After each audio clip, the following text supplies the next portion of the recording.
I am sure that you had to deal with fear somewhere during this last couple of months.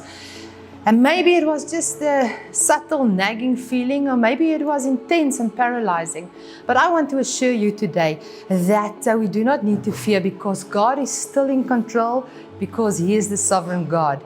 You know, the only real antidote against fear is putting our trust in Him, because He is in control. I want to share with you today from Matthew 10.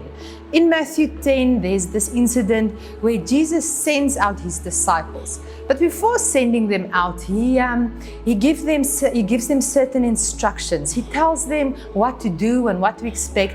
And you know, it's really not what we would expect, because He spends a lot of time warning them about the troubles, the hardships, the persecution, and even death they may encounter.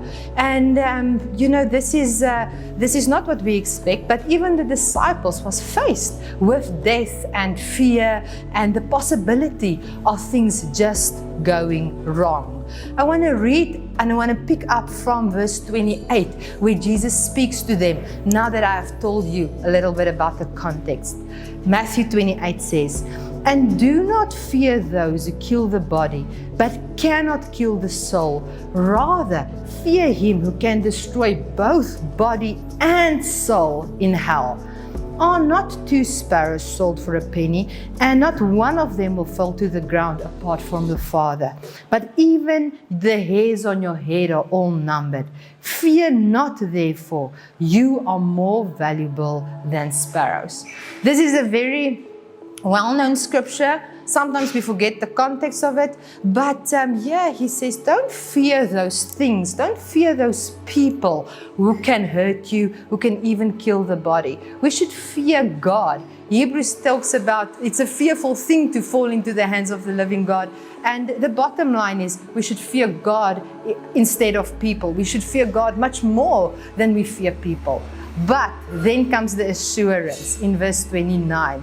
And it says, and it speaks to us about how not a sparrow falls to the ground without God knowing it, without God allowing it, and that God is ultimately in control.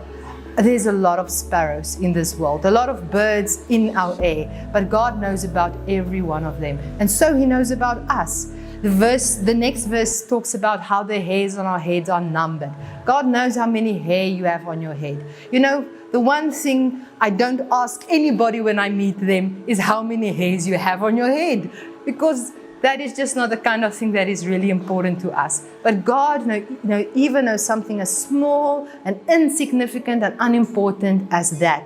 And then He continues to say, "Fear not." Let me read it. Verse 31, "Fear not, therefore, you are more valuable than many sparrows." And how wonderful is that? If God is in control like this, if He knows everything about us, He says we don't need to fear, because we are more valuable than sparrows. In this setting, Jesus sent out His disciples into the world, knowing that they would encounter difficulties, knowing that they would encounter persecution and death, but yet He sent them. He didn't say to them, "Stay home, stay comfortable, hide away." He said, "Now go, therefore, I will be with you."